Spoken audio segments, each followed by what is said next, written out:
तो 400-500 यूरो के around fine आएगा, लाखों का नुकसान। रिफंड तो अभी पुलिस खड़ी होती है यहाँ पे कि मैं ना प्राइमार्क में जॉब कर लूंगी, वो भी सिर्फ लेट होने की वजह से एडिशनल मतलब 100 यूरोज लग गए। स्वागत है आपका फ्लाइंग अब्रॉड में।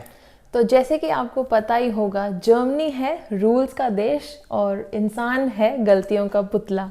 तो हमसे भी हुई हैं कुछ गलतियां जाने और अनजाने में। तो आज के वीडियो में फिर बात करते हैं उन्हीं सारी मिस्टेक्स की जो हमने करी हैं और उसकी वजह से आए हमको बड़े बड़े फाइन, ताकि आप लोग हमारी गलतियों से सीखो और लाखों का नुकसान होने से बच पाओ। तो सावधान रहें, सतर्क रहें। शुरू करते हैं वीडियो आगे। पहले फाइन का फटका पड़ा था सचिन को। तो सचिन बताओ क्या थी कहानी? हाँ, मुझे अकेले ही सहन करना पड़ा, तो मैं लेके चलता हूँ आपको 2017 में शिल्पा और आप सब सब्सक्राइबर्स को। तो बात है जब मैं, पापा और मम्मी आ रहे थे पेरिस से जर्मनी, और तब मैं रहता था हाइडलबर्ग के पास में, और रात की बात है, अराउंड 2 या फिर शायद 2:45 बजे होंगे, आई थिंक 2 से 3 बजे की बात है। और हम लोग ऑलमोस्ट थक चुके थे, वो डे ट्रिप करी थी, तो एक तो टायर्ड थे, और मैं और मम्मी मतलब सामने वाली साइड इधर आगे वाली सीट पे बैठी थी, मैं इधर बैठा था और पापा पीछे सो रहे थे। तो गाड़ी चल रही थी 130-135 किलोमीटर पर आवर, और आई थिंक हम लोग एकदम बॉर्डर के पास में थे। जैसे अपन फ्रांस से आ रहे हैं तो जर्मनी का बॉर्डर टच ही होने वाला था। तो वहाँ पे मुझे जहाँ तक ऐसा याद है कि या तो बॉर्डर क्रॉस कर गए थे या फिर जस्ट बस बॉर्डर वाली उसी 1-2 किलोमीटर की रेंज में थे।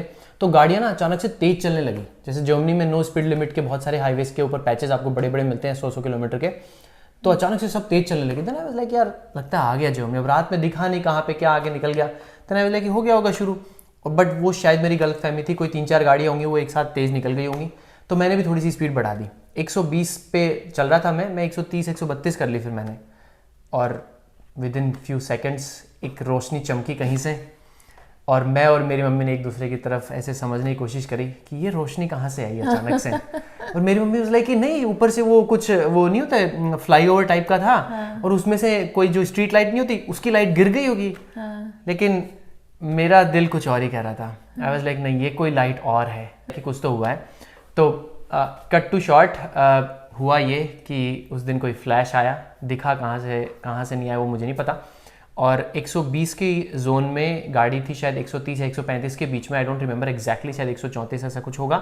रोज मैं इंतजार करता था कि यार कब आएगा, कब वो चिट्ठी आएगी डरावनी सी एकदम ऐसे लगाते भी 2-3 महीने हैं उसमें आने में। यूजुअली काफी ज्यादा टाइम लग जाता है, और ये तो इंटर सॉर्ट ऑफ कंट्री था, राइट। तो मुझे 3-4 महीने बाद में एक चिट्ठी आती है फ्रांस से। उसमें था फाइन 132 यूरो, 132 यूरो था। और उसमें से 90 यूरो तो था फाइन, 90 यूरोस, और 32 यूरोस था उसके अंदर में, 42 यूरो हुआ ना। हाँ, मेरे को बार बार ना ऐसा लग रहा है कि 32 यूरो था एडमिन चार्जेस। तो 42 यूरोस था उसके अंदर एडमिन चार्जेस, जो कि बेसिकली लगा मेरा बिकॉज वो मेरी पर्सनल गाड़ी नहीं थी। तो उन्होंने रेंटल कंपनी को कांटेक्ट किया होगा, और रेंटल कंपनी ने फिर बेसिकली उनको मेरी डिटेल दी होंगी। तो इसका हैंडलिंग चार्जेस रेंटल कंपनी वाले भी ले लेते हैं। तो ये जानना भी बनता है कि इंडियन करेंसी में एग्जैक्टली कितना होगा, वहीं से तो अपने को इम्पैक्ट भी पता चलेगा। तो 142 यूरो हो गए, ऑलमोस्ट 12,000 रुपए का इस मतलब। ओके, तो आगे बढ़ते हैं, बात करते हैं सेकंड फाइन की। तो शिल्पा, कौन सा है बड़ा वाला फाइन सेकंड?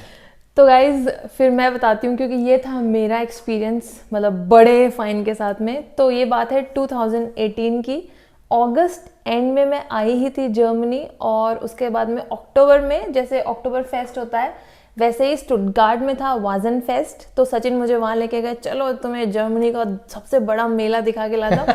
मैंने कहा चलो। तो हम लोग गए थे हम दोनों, और उसके बाद में सचिन के एक फ्रेंड ने हमें वहाँ ज्वाइन किया था। तो सचिन तो अपने दोस्त के साथ में एकदम ऐसे मगन हो गए, बढ़िया है ना। और यूजुअली सचिन बहुत अटेंटिव रहते हैं, मतलब क्योंकि एक फटका खाया हुआ था उस दिन। फिर हम लोग एक तो स्टुटगार्ट जैसे नई जगह थी, और वो फेस्ट वाले एरिया में गए, तो हमको पार्किंग नहीं मिल रही। फिर क्या हुआ, एक जगह से एक गाड़ी निकली, हमको एकदम से ऐसे हुआ अरे बस ठीक है पार्किंग मिल गई। सचिन ने वहां पार्क कर दी, और दोस्त के साथ में बातों बातों में बस निकल गए। यूजुअली हम पूरा देखते हैं पार्किंग है कि नहीं। और वो ना उस टाइम में आई थिंक मुझे गाड़ी लिए हुए ज्यादा टाइम भी नहीं हुआ था, मतलब 5-6 महीने हुए थे। और बहुत ज्यादा ऐसे मतलब अननोन जगहों पे चलाई नहीं थी। और स्टुटगार्ट काफी ज्यादा कॉम्प्लेक्स है गाड़ी चलाने के मामले में। स्टुटगार्ट जहाँ पे भी मतलब ट्राम बहुत सारी चलती हैं एंड ऑल, तो वहाँ थोड़ा सा ऐसे लगता है। तो हम लोग जैसे गाड़ी पार्क करके चले गए फेस्ट में, 2-3 घंटे हमने एंजॉय किया। फिर हम वहां से वापस आए, और हमने देखा गाड़ी नहीं है वहाँ। गाड़ी थी नहीं वहाँ। हमारे पैरों के तले से जमीन खिसक गई, और वहाँ लाइन से गाड़ियाँ नहीं थी जो भी पहले खड़ी थी। फिर पता चला कि वहाँ जहाँ पे भी वो सारी गाड़ियाँ खड़ी थी वो नो पार्किंग जोन था और संडे का दिन था, तो सारी गाड़ियाँ टो होके उन्होंने लिटरली कोई और ग्राउंड था कहीं 2-3 किलोमीटर दूर, वहाँ पहुँचा दी हैं। फिर हम पूरा वॉक करके वहाँ से उस ग्राउंड में पहुँचे, वहाँ से गाड़ी छुटवाई एंड देन उन्होंने बोला ऑफ कोर्स फाइन आपको बाद में आएगा। और वो फाइन बहुत ही ज़्यादा बड़ा था गाइज। वहाँ पे हमको पता चल गया था कि कुछ तो 400-500 यूरो के अराउंड फाइन आएगा। तो वो फाइन आया था 415 euros which is approximately 35,000 rupees in Indian currency. और उसमें मतलब पुलिस का जो फाइन था वो अप्रॉक्सीमेटली था जैसे 15 यूरो। और बेसिकली जैसे संडे था ना, तो हॉलीडे के दिन जैसे टोइंग वाले आए तो जैसे मिनिमम वेज जो होती है उससे भी ज़्यादा मतलब उनके जो चार्जेस थे वो एक्स्ट्रा एडिशनल थे। तो वो सारा मिला के हमको इतना बड़ा फाइन आया। और मतलब मैं तो ऐसे शॉक में, एक तो मैं नई आई, मेरी जॉब नहीं लगी, जिंदगी में ऐसे ऐसा 35,000 रुपए के फाइन भी आते हैं, मतलब ये क्या होता है, इतनी तो मेरी सैलरी नहीं थी अभी 2-3 महीने पहले तक। बहुत ज्यादा था। और मैं लिटरली घर जाते टाइम गाड़ी में इतना परेशान, आई वाज लाइक अभी तो मैं जॉब भी नहीं करती, मैं कैसे कवर करूंगी इस फाइन को, मेरी वजह से हो गया। मैं आई थी यहाँ घूमने और मैं लिटरली सब सोचने लग गई कि मैं ना प्राइमार्क में जॉब कर लूंगी अगले महीने और हम समहाउ मतलब इस पैसे को कैसे कवर करें, बिकॉज इतना बड़ा अमाउंट है, ऐसा लगता है कि कैसे कवर करो मतलब इतने बड़े पैसे को। फिर बाद में वो 3-4 महीने बाद में जब वो लेटर आया, बहुत दुखा देने में। जब तक नहीं आया तब तक वो धक धक रहती है कि कब आएगा क्या है क्या नहीं, कितना आएगा, क्या करना होगा, क्या प्रोसेस है। तो मतलब ऐसे लगता है। ये हमारा बिगेस्ट फाइन है जर्मनी में जो अभी तक हमने दिया है। तो अगला फाइन भी है गाड़ी से ही रिलेटेड। ये गाड़ी हमको बहुत भारी पड़ रही है तो अगला फाइन क्या था बताओ। तो अगला फाइन हमें लगा 2022 में नेदरलैंड्स में, हम लोग वहाँ घूमने गए थे और उस दिन हमने जैसे पहले वाली नाइट को पार्क करी थी सेम ही स्पॉट पे। तो नाइट में वैसे ही कुछ सिंबल्स नहीं दिखे होंगे और एकदम ऐसे बहुत सारी गाड़ियाँ थी, ऐसा कुछ नहीं है कि एकदम ऐसे अननोन जगह पे जाके और सॉर्ट ऑफ कोई गाड़ी नहीं है और मैंने ऐसे मतलब पूरा रेस्टोरेंट्स और उन सब का एरिया था। तो हमने पहले वाली नाइट भी वहीं पार्क करके हम पूरा डिनर करके आए थे और फिर हम नेक्स्ट डे भी उधर ही गए थे।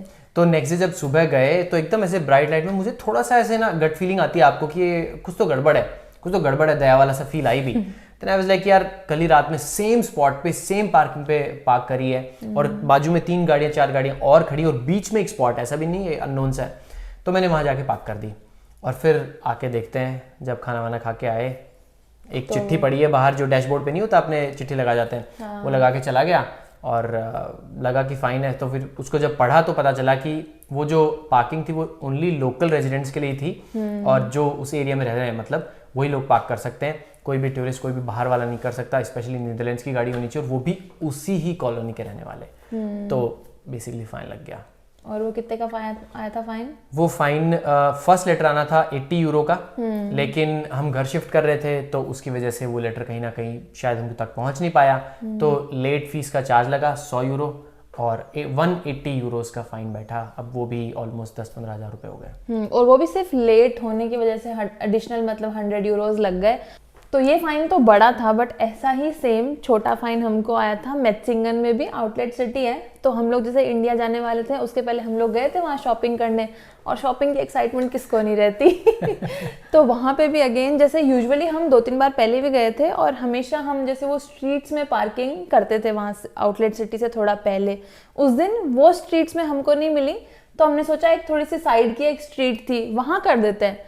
तो अगेन हमने वहाँ पार्क कर दी और जब हम पूरा शॉपिंग वॉपिंग करके आए तो शॉपिंग के बिल के साथ में एक और छोटा सा मीठा सा फाइन और था। 30 यूरो की पर्ची टंगी हुई थी कि मिठाई ये भी खाते जाओ जरा इंडिया जा रहे हो तो। और तो अगेन वहां पे ना कोई भी साइन नहीं था। मैंने उस स्ट्रीट पे ना काफी उस दिन तो देखने की कोशिश करी थी, क्योंकि जब से वो पहला वाला फाइन लग गया उसके बाद से आई ऑलवेज ट्राइड कि या तो मैं पार्क हाउस में पार्क करूं या फिर प्रॉपर साइन देख लूं। लेकिन उस दिन मुझे वहां पे कोई साइन दिखा नहीं और बारिश का सा भी माहौल था, तो बस हम गाड़ी खड़ी करी और निकल गए थे। तो अगेन वो भी वही थी कि सिर्फ जो वहाँ के लोग जो रहते हैं रेजिडेंट्स हैं उन्हीं की पार्किंग थी और हमने कर दी तो आ गया फाइन। 20-30 यूरो का मतलब ठीक है, इतना बहुत लोगों को आता है। मैंने बहुत सारे कलीग्स देखे हैं जो बोलते हैं कि उनको 20-30 यूरो के फाइन्स आते रहते हैं, पर लाइक बड़ा आना इज लाइक बिग थिंग। हाँ, और उसके बाद में जो नेक्स्ट फाइन है अगेन ये तो मतलब बहुत इंटरेस्टिंग स्टोरी है। आप सोचोगे मतलब इस चीज़ का भी फाइन आ सकता है। तो हुआ ये, आपने भी थोड़ा टाइम पहले देखा होगा, मेरी फैमिली आई थी जर्मनी।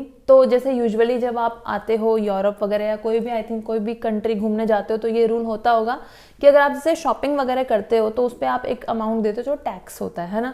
तो जब आप वापस जाते हो तो आप एयरपोर्ट से वो टैक्स को रिफंड क्लेम कर सकते हो। तो वही जैसे मेरी फैमिली ने भी यहाँ पे बहुत सारी शॉपिंग वगैरह करी थी, हमने हर जगह से बिल्स लिए थे कि हमको टैक्स रिफंड का जैसे जो फॉर्म होता है वो दे दो।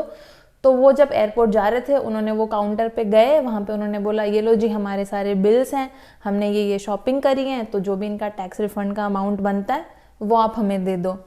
तो वो जो काउंटर पे बैठी थी उन्होंने सारे बिल्स वगैरह चेक किए एंड एकदम से मेरे भाई का मुझे कॉल आता है, कहते हैं ये ना एक बिल था, इसमें आइकिया का बिल था वो बेसिकली। तो उसमें क्या हुआ, कुछ सामान जैसे वो लेके जा रहे थे साथ में एंड कुछ चीज़ें ऐसी थी जो उन्होंने हमको जैसे यहाँ पे गिफ्ट करी, कुछ उन्होंने ऐसा सामान लिया था जो उन्होंने थोड़ा बहुत यूज़ करके यहीं छोड़ दिया।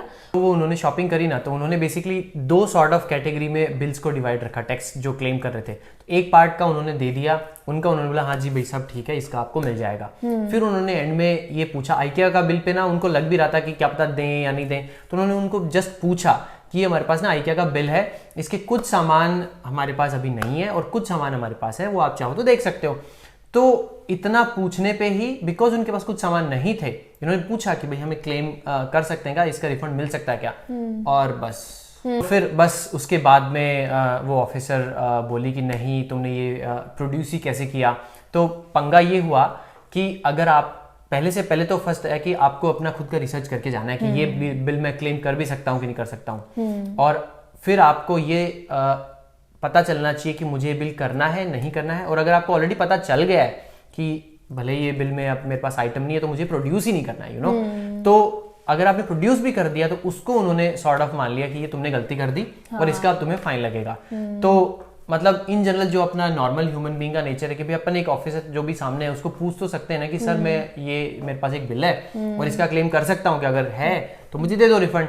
उसको भी उन्होंने ऑफिस मान लिया। वो तो वो ये भी बोले कि अगर ये तुमने मुझे बताया नहीं होता ये आइटम मेरे पास नहीं है, ये आइटम हमने हमारी दीदी को थोड़े बहुत 1-2 आइटम दे दिए हैं और ज्यादा कुछ आइटम नहीं दिए थे, 1-2 आइटम ही थे, ताकि ऐसा क्योंकि अदरवाइज तो हमें खुद ही पता होता कि भाई पूरा ही आइटम जब जर्मनी में पड़ा है तो टैक्स क्लेम लेने का कोई मतलब नहीं बनता है। शी वाज लाइक तुम अपनी रिसर्च नहीं करके आए एंड यू मतलब ऐसे इंटेंशन नहीं थे गलत, बट समहाउ यू वांटेड कि हो जाएगी। तो उसका उन्होंने 40 यूरो फाइन लगाया और वो मेरे भाई को बोली कि अगर तुम कोशिश ये करते कि हाँ मिल जाए तुमको ये और तुम्हारे इंटेंशंस अगर मुझे लगते कि हाँ तुम गलत बिल पे लेना चाहते हो मुझसे रिफंड, तो अभी पुलिस खड़ी होती है यहाँ पे। मेरा भाई कहता दीदी हम निकल रहे हैं जर्मनी से दोबारा आने के बारे में सोचेंगे। तो ये तो है केस जाते टाइम का, उनके साथ में जाते तो उनको फटका पड़ ही गया 40 यूरो फाइन का।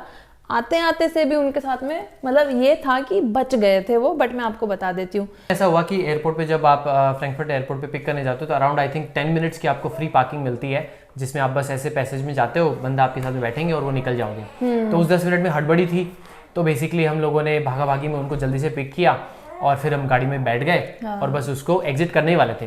तो जैसे ही वो पार्किंग के बैरियर से उससे निकलते हो, मतलब आई थिंक 50 मीटर भी क्रॉस नहीं किया होगा, गाड़ी बस ऐसे टर्न मारी, टर्न मारते ही सामने पुलिस वाले, और ये लोग सीट बेल्ट का हम लोग डिस्कस ही कर रहे थे कि सीट बेल्ट लगा लो जल्दी से, ये वो तो इतने में सामने उन्होंने रोक लिया, बोले साइड में ले आओ।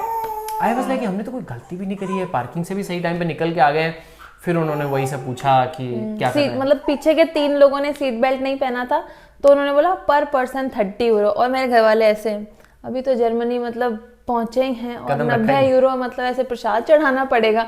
लेकिन वहां पे जैसे हमने पूरा सिचुएशन एक्सप्लेन करी कि हम बस ऐसे निकले हैं गाड़ी से पिक करके, यूं गाड़ी बस टर्न हो रही थी एंड आप यहाँ हो, पूरा सामान वामान था, बेल्ट हम लगा ही रहे थे।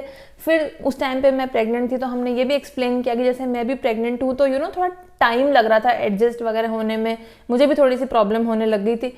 तो देन वो बहुत स्वीट थे, लाइक उन्होंने अंडरस्टैंड किया कि हाँ चलो ठीक है, ऐसा हो गया कि इनको टाइम लग रहा था बेल्ट लगाने में, तो उन्होंने फिर हमारा वो फाइन माफ कर दिया। मतलब लगाया नहीं, कोई पेपर वर्क किया ही नहीं। तो अगर आप रूल नहीं मानोगे तो फाइन यहाँ पे आते ही रहेंगे। तो आई होप आपको ये वीडियो जैसे थोड़ा बहुत हेल्पफुल लगा हो कि हाँ भाई यहाँ पे आते हैं फाइन, सच में ऐसा नहीं है कि सिर्फ हम बोलते हैं कि रूल है रूल है रूल है।